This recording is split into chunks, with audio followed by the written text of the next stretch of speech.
இங்க இப்ப திருநெல்வேலியை பொறுத்தவரை பரபரப்பா அங்க வெட்டு இங்க வெட்டு இங்க கொலை அங்க கொலைன்னு பயங்கரமா நடக்குது. இதுல காவல்துறை வந்து இந்த அறிவால் கலாச்சாரம் எப்படி வருது மக்கள் மத்தியில? ரீசெண்டா நம்ம கவின் கொலை வழக்குலாம் நம்ம சொல்லியிருந்தோம். இந்த மாதிரி அறிவால் கலாச்சாரம் எப்படி வருது, அதை வந்து யார் அடிச்சு கொடுக்குறாங்க, அதை வந்து காவல்துறை வந்து கண்காணிக்கணும், ரைடு நடத்தணும் அப்படிங்கிற ஒரு விஷயத்த வந்து பதிவு பண்ணியிருந்தோம்.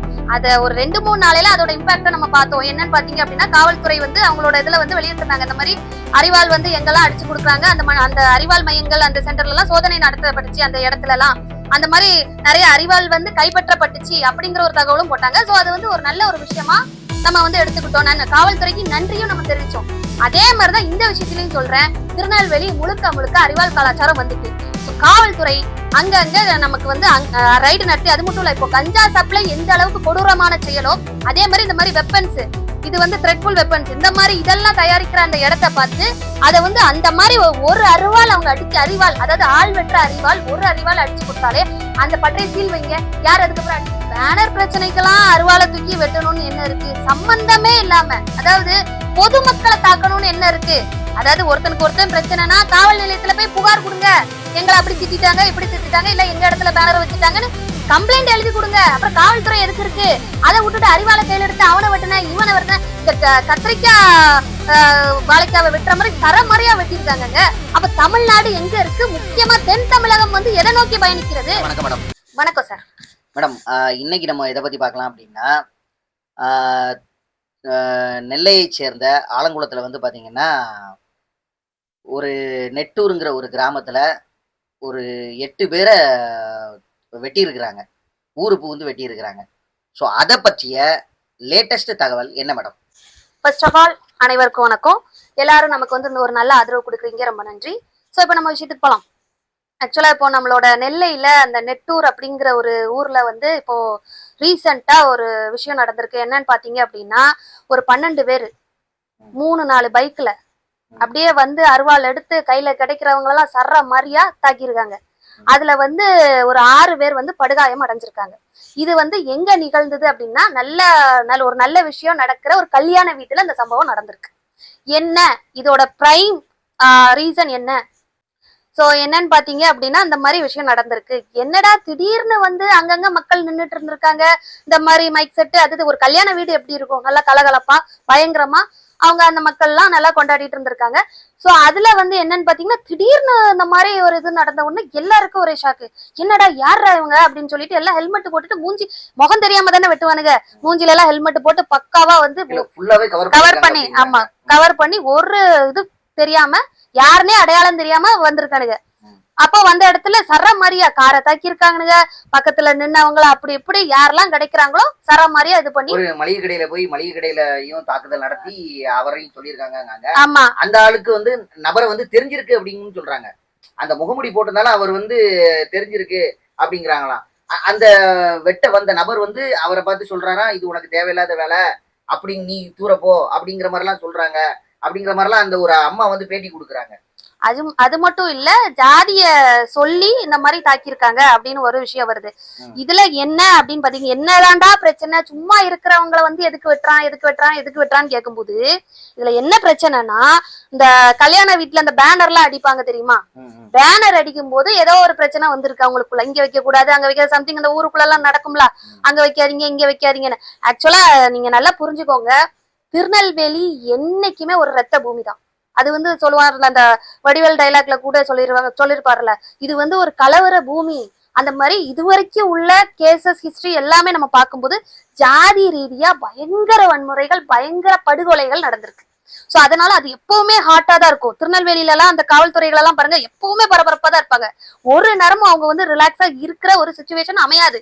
இங்க கொலை நடக்கும், அங்க வெட்டு, அங்க குத்து, அங்க கலவரம், இங்க 4 பேரை வெட்டி விட்டாங்க, அசால்ட்டா இந்த வாழைய வெட்டுவாங்கல்ல அந்த மாதிரி அங்க கொலை இங்க கொலைன்னு பயங்கரமா விஷயம் நடந்துட்டு இருக்கும். இது வந்து முன்னாடி உள்ள காலகட்டங்கள்ல இது பயங்கரமா இருந்தது, ஜாதி ரீதியா பயங்கர கொலைகள்.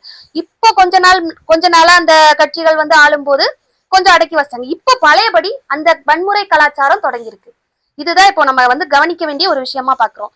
என்னன்னு பாத்தீங்க அப்படின்னா, இது வந்து ஜாதிய வன்முறை அப்படின்னு சொல்றாங்க. ஏன்னா வெட்டினவங்களுக்கும் அவங்களுக்கும் முன்பகை, இந்த வாய்க்கா பிரச்சனை அது இது அப்படிலாம் எதுவுமே கிடையாதான். சொத்து பிரச்சனை அது இதுன்னு. இப்ப சொத்து பிரச்சனை எல்லாம் பாத்தீங்கன்னா, முன்னாடி சொத்து பிரச்சனைக்கே வெட்டு விழும். இந்த மாதிரி என்னோட இதுல அவன் வாழைய நட்டுட்டான், அவன் இதுல ஏன் தண்ணிய வைக்க விட மாட்டேங்கான், அப்படி இப்படின்னு பயங்கரமா பிரச்சனைகள் வரும். ஒரு சின்ன விஷயத்துக்கே அங்க அருவாளை கையில எடுத்துருவாங்க திருநெல்வேலி சைடு.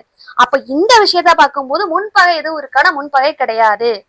ஆனா அப்ப எதுக்கு வெட்டுனாங்க, எதுக்கு தாக்குனாங்க அப்படின்னு விசாரிக்கும் போது இந்த மாதிரி பேனர் பிரச்சனை, சின்ன பசங்க பிரச்சனை, இந்த மாதிரி இந்த காலேஜ் படிக்கிற பசங்க, ஸ்கூல் படிக்கிற 12th காலேஜ் எல்லாம் படிக்கிற ரேஞ்ச் இருக்குல்ல, அந்த மாதிரி பசங்களுக்குள்ள ஜாதிய ரீதியா வன்முறைகள் எழுந்து நான் பெருசா நீ பெருசா, ஏன் தெருக்குள்ள ஓன் கட் அவுட் எப்படி வந்தது, ஓன் தெருக்குள்ள ஏன் கட் அவுட் எப்படி வந்தது, இல்ல நீ அவன் படத்தை எப்படி போடலாம், இல்ல இவன் படத்தை எப்படி போடலாம், அந்த மாதிரி பிரச்சனைகள்ல இவங்க சொல்றாங்க அந்த கட் அவுட்லயுமே எந்த ஒரு ஜாதி சார்ந்த குறியீடுகளோ வசனங்களோ எதுவுமே இடம்பெறல மேம். ஆக்சுவலி அப்படிதான் சார். அதாவது அவங்க சொல்றாங்கல்ல, அதாவது ஒரு ஒரு குறிப்பிட்ட சமுதாயத்தை இந்த மாதிரி வந்து நீ அந்த ஜாதி உனக்கு அவ்வளவு ஏத்தமால அப்படின்னு சொல்லி வெட்டியிருக்காங்க அப்படின்னு தான் இது வருது, தகவல் வருது. அப்போ அந்த ஜாதி வெறி வந்து மக்கள் மனசுல இருக்கு. அதை ஃபர்ஸ்ட் புரிஞ்சுக்கணும். நீங்க கட் அவுட் வைக்கீங்க வைக்கல, அந்த கட் அவுட் வைக்கலன்னா கூட பேச்சுவார்த்தையில அங்க வெட்டு விழதான் செஞ்சிருக்கும். இப்போ கட் அவுட் வந்து ஒரு ரீசன், அவ்வளவுதான். ஒரு பகைக்கு ஒரு ரீசன். பகை வந்து அப்படி இப்படின்னு பயங்கரமா இருக்கும்ல, நான் பெருசா நீ பெருசா, ஏன் ஜாதி பெருசா ஓன் ஜாதி பெருசா அப்படிங்கிற ஒரு பகை, அப்படிங்கிற உள்ள ஒரு கம்யூனிட்டி கிளாஷ் வந்து அங்க இருக்கு. அதுக்கு வந்து இந்த பேனர் ஒரு ரீசனா அமைஞ்சிருக்கு. இதுக்கு முன்னாடி பாத்தீங்க அப்படின்னா அந்த பெரும்பத்து அப்படிங்கிற ஒரு கிராமத்துல ரீசனே கிடையாது. முன்பகை ஏதாவது இருக்கா, அவங்க குடும்பத்துக்கும் இல்ல வெட்டினவங்களுக்கும் யாருக்கு ஒரு 10 பேர் சேர்ந்து வெட்டியிருக்கான், ஒரு 10 பேர் சேர்ந்து 12 பேரை தாக்கியிருக்கான். சோ அந்த ஒரு விஷயத்துல வந்து ஒரு 10 பேரை அரெஸ்ட் பண்ணியாச்சு, பண்ணி இப்ப உள்ளதான் இருக்காங்க. நல்லா ஜம்முன்னு சாப்பாடு கொடுத்து உள்ள தொப்பிலாம் போட்டு அவங்கள நல்லா அப்படி பாடி பில்டரா மெயின்டைன் பண்ணி உள்ள வச்சிருக்காங்க. நான் என்ன சொல்ல வரேன், ரொம்ப வேதனையா இருக்கு.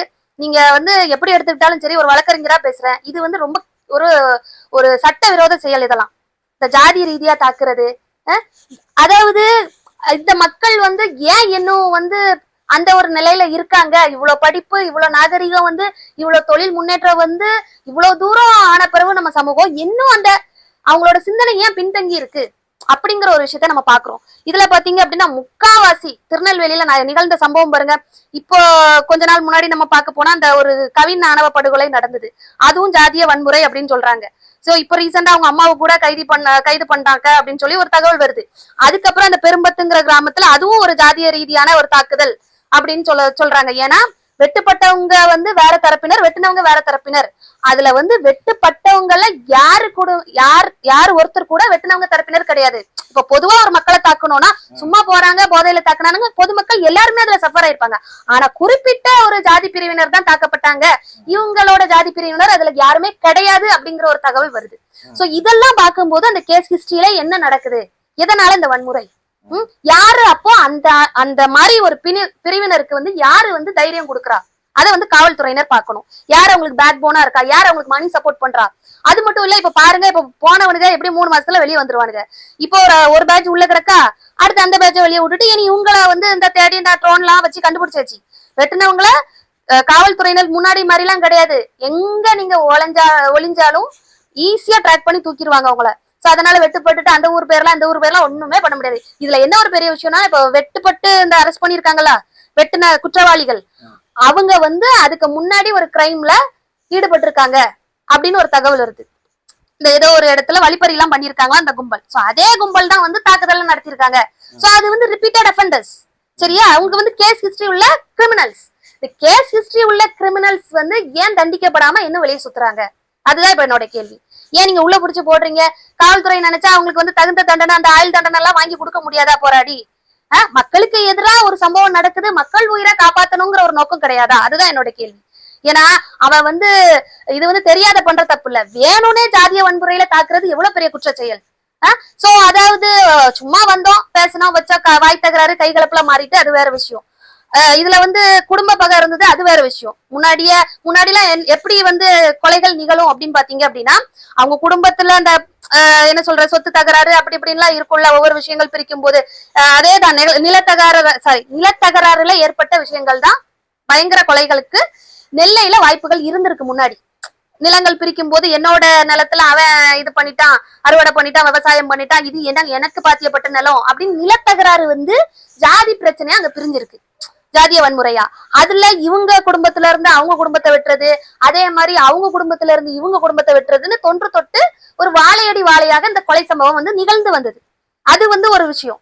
அந்த கொலை சம்பவம் இப்ப கொஞ்ச நாளா அதை வந்து இது பண்ணிட்டாங்க. ஏன்னா இப்ப இது வந்து வளர்ந்து வர்ற தலைமுறை. தேவையில்லாத ஜாதிய வன்முறைகள் வேண்டாம், நம்மளோட பிள்ளைங்க நல்லா இருக்கட்டும். முன்னாடி உள்ளவங்க வெட்டுப்பட்டு செத்தாங்க வச்சாங்க, நம்மளோட மூதாதையரோட அது போட்டும். தேவையில்லாத விஷயங்களை வந்து மக்களுக்குள்ள கொண்டு வர வேண்டாம், இளைய தலைமுறைக்கு கொண்டு வர வேண்டான்னு, அதாவது ஒவ்வொரு ஜாதியில இருப்பாங்கல்ல பெரிய ஆட்கள், அவங்க எல்லாம் பேசி ஒரு முடிவுக்கு வந்ததா ஒரு தகவல் வருது. ஆனா இப்ப பழையபடி ஏன் துளிர் விடுது? இளைய சமுதாயம் ஏன் பழையபடி நான் பெருசா நீ பெருசா, அவனை வெட்டு இவனை வெட்டுன்னு எதுக்கு அந்த டாபிக் போகுது, எதனால அந்த சிந்தனை வருது அப்படிங்கிற ஒரு விஷயத்த வந்து நம்ம ஆராயணும். காவல்துறை வந்து இதுல தீவிர விசாரணை நடத்தணும்னு நான் கேட்டுக்கிறேன். இப்ப பாத்தீங்க அப்படின்னா காவல்துறைகளை வந்து குறை சொல்றதுக்கு எதுவுமே கிடையாது. அவங்களால முடிஞ்ச அளவு அவங்க வந்து முயற்சி பண்றாங்க. கிட்டத்தட்ட ஒரு 300-400 காவலர்கள் வந்து அங்க குமிச்சிருப்பாங்க. சோ அவங்களோட 24 மணி நேரமும் அவங்களுக்கு வந்து பயங்கர பிரஷர் இருக்கும். அடுத்து யாரு பண்ணுவா என்ன ஏதுன்னு வாட்ச் பண்ணணும் வைக்கணும். அது மட்டும் இல்ல, இதுல வந்து பேசிக்கா இந்த மாதிரி கொலைகள் எதனால நடக்குது, அந்த ஏஜ் இதெல்லாம் பாருங்க. ஒரு 16 to 20-23 வயசுல உள்ளவன் தான் கத்திய அருவாளை எடுக்கிறான் கையில. ஏன்னா நெல்லை மாவட்டத்தை பொறுத்தவரை, திருநெல்வேலி மாவட்டத்தை பொறுத்தவரை நல்ல படிச்ச இளைஞர்கள் வந்து வேலை தேடி போயிருதான்.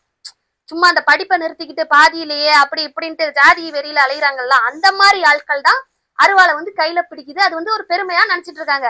நான் என்ன சொல்ல வரேன், நம்மளோட தமிழ்நாடு அரசு வந்து இதை வந்து கருத்துல கொண்டு ஒரு சிப்காட் அந்த மாதிரி தொழிற்சாலைகள் அந்த மாதிரி எல்லாம் நிறைய நம்மளோட நெல்லையில வந்து இந்த தொழில் முயற்சியில வந்து இளைஞர்களை வந்து ஈடுபடுத்துனீங்க அப்படின்னா அவங்களுக்கு தேவையில்லாம அருவாளை பிடிக்கிற நேரம் வராது.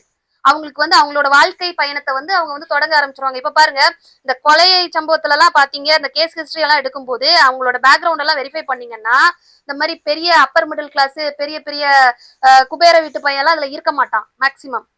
இந்த மாதிரி அன்றாட அன்னன்னைக்கு பொழப்பு நடத்துறவங்க, கூலி தொழிலாளி, இந்த மாதிரி கட்டட தொழிலாளி, என்ன சொல்றது, அந்த அன்னைக்கு என்ன சொல்றது நாள் சம்பளம், அந்த மாதிரி பசங்க தான் இதுல ஈடு பண்றாங்க.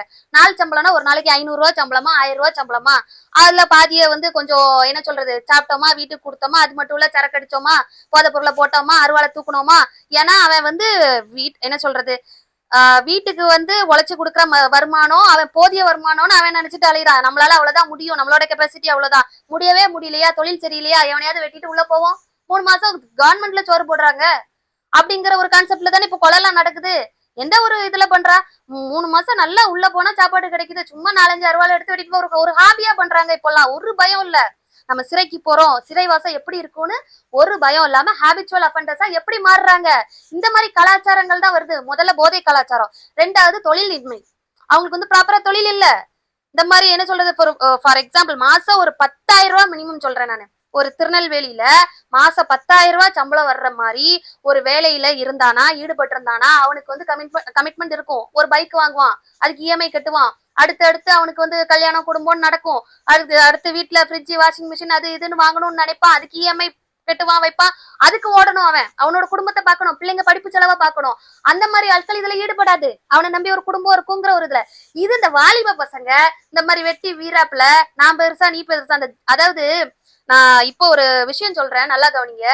இதுல வந்து என்ன அப்படின்னா, இந்த கொலைகள் எல்லாம் எப்படி தடுக்கலாம், மக்களை பொதுமக்களை எப்படி காப்பாத்தலாம் அப்படிங்கிற ஒரு முக்கியமான இதை நான் சொல்றேன். என்ன அப்படின்னு பாத்தீங்க அப்படின்னா, திருநெல்வேலியில ஒரு 3 ஜாதி நல்ல ஒரு பெரிய மெஜாரிட்டியா இருக்குது. அந்த 3 ஜாதியிலையும் அந்த ஜாதிய தலைவர்கள் சங்கங்கள் எல்லாமே இருக்குது. அதுக்குன்னு தனி மண்டபம் சங்கம் எல்லாமே நடக்குது அந்தந்த ஒரு குறிப்பிட்ட ஜாதிக்கு. சோ அந்த மாதிரி ஜாதி ரீதியா ஜாதிய தலைவர்களை காவல்துறையினர் வந்து அணுகி பேசி பேச்சுவார்த்தை நடத்தி சுமூகமான அமைதியான பேச்சுவார்த்தை நடத்தி அவங்களுக்குள்ள ஒரு புரிதலை வர வச்சு இந்த மாதிரி தேவையில்லாம பண்ணக்கூடாது. அப்பப்போ ஒரு பொதுக்கூட்டம் போட்டு இந்த மாதிரி என்ன சொல்றது மக்களோட நல்வாழ்வுக்கு சொல்றேன், அவங்களோட ஒவ்வொரு ஜாதிய தலைவர்கள் சொன்னா கண்டிப்பா கேட்பான். இப்ப ஜாதி வரியெல்லாம் எப்படி ஊறுது, அதாவது என்ன பெற்றோரா சொல்லி கொடுத்து வளர்க்குறாங்க, நம்ம அந்த ஜாதிடா இந்த ஜாதி அவனை வெட்டு இவனை வெட்டுன்னு. பெத்த பிள்ளைக்கு அம்மா அப்பா துரோகம் நினைப்பாங்களா? கண்டிப்பா நினைக்க மாட்டாங்க. தான் மகன் அருவாளை எடுக்கிறது எந்த பெற்றோருக்கும் இந்த காலத்துல பிடிக்கவே பிடிக்காது. தான் மகன் நல்லா இருக்கணும்னு தான் ஒவ்வொரு பெற்றோரும் நினைப்பாங்க இப்ப உள்ள நாகரிக சமூகத்துல. ஆனா தேவையில்லாம இந்த மாதிரி வந்து காலேஜ் படிக்கிற பசங்களோ இல்ல ஸ்கூல் படிக்கிற பசங்களோ எதுக்கு இப்படி உள்ள போறாங்க? ஜாதிய கலாச்சாரம் அறிவாள் கலாச்சாரம் எப்படி வருது அப்படிங்கிற ஒரு விஷயத்த நம்ம வந்து கண்காணிச்சு காவல்துறையினர் காவல்துறை அதிகாரிகள் அந்த மாதிரி ஜாதிய தலைவர்கள் கிட்ட பேச்சுவார்த்தை நடத்தி அவங்கவுங்க சமுதாயத்துல உள்ள சின்ன சின்ன பசங்களை கொஞ்சம் கண்டிச்சு கொஞ்சம் இந்த மாதிரி அறிவுரை பண்ணுங்க, இந்த மாதிரி ஈடுபட சொல்லாதீங்க, சமூக விரோத செயல்களை அது வந்து அவங்களோட ஃபியூச்சரே அழிச்சிரும், அவங்களுக்கு வந்து வாழ்வே இல்லாம போயிரும் அப்படிங்கறத புரிய வைங்க. ஏன்னா பேசுறவன் பேசிட்டு இருப்பான் கரெக்டா, அதாவது அங்கங்க ஒவ்வொருத்தங்க மைக் பிடிச்சி அப்படி இப்படின்னு ஜாதிய வெறிய தூண்டி விட்டுட்டு மக்கள் முன்னாடி இருக்காங்க. ஆனா வெட்டு வாங்குறது வெட்டுப்படுறது அப்பாவி மக்கள் தானே.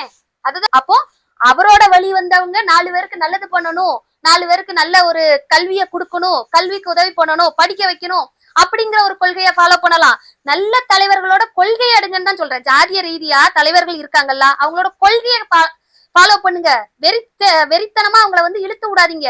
எனக்கு தெரிஞ்சு இந்த ஜாதிய தலைவர்கள் எல்லாம் சொல்றாங்கல்ல, ஐயா காமராஜரா இருக்கட்டும், நம்மளோட முத்துராமலிங்க தேவர் ஐயாவா இருக்கட்டும், நம்மளோட அண்ணல் அம்பேத்கரா இருக்கட்டும், இவங்க எல்லாம் ஜாதியே கிடையாதுன்னு சொன்ன ஆட்கள். ஆனா இப்ப அவங்கள வச்சுதான் கொண்டாடிட்டு நான் அந்த ஜாதி இந்த ஜாதின்னு கொடியை பிடிச்சிட்டு அலையிறானுங்க. அதுதான் இப்போ வந்து நம்ம வந்து சிந்திக்க வேண்டிய ஒரு விஷயமா இருக்கு. அவங்க எல்லாம் எப்படி வந்து தலைவரானாங்க? ஏன் ஜாதி பெருசு வான் ஜாதி பெருசுன்னு சொன்னா யாருமே தலைவராயிருக்க முடியாது. மக்கள் முன்னாடி எப்படி ஒரு பெரிய ஒரு ஆளுமையானாங்க? அவங்க வந்து ஜாதியே கிடையாது, எல்லா மக்களோட நலன்காண்டியும் பாடுபட்டாங்க. அதனாலதான் மக்கள் மனசுல அவ்வளவு பெரிய இடத்த பிடிச்சாங்க. ஆனா அந்த தலைவர்களே வச்சுக்கிட்டு நான் இந்த ஜாதி நீ அந்த ஜாதி, அவனை வெட்டு இவனை வெட்டுன்னு தூண்டி விட்டா அது நல்லாவா இருக்கு? சோ நான் என்ன சொல்ல வரேன், இந்த விஷயத்துல நம்ம வந்து காவல்துறையினர் வந்து ஒரு நல்ல ஒரு முடிவு எடுக்கணும். முக்கியமா நம்மளோட அண்ணன் முதல்வர் விஜய் அவர்கள் வந்து இந்த குறிப்பா திருநெல்வேலி ஏரியால ஒரு நல்ல ஒரு தொழில் முன்னேற்றம் கொண்டு வந்து அந்த இளைஞர்கள் எல்லாம் அந்த தொழில்ல ஈடுபடுத்தி ஜாதிய வன்முறையை ஒழிக்கணும் அப்படிங்கிற ஒரு குறிக்கோள்ல இறங்கணும் அப்படின்னு நான் கேட்டுக்கிறேன். மேடம், இவ்வளவு நேரம் பயனுள்ள தகவல்களை பகிர்ந்ததுக்கு நன்றி மேடம். நன்றி சார்.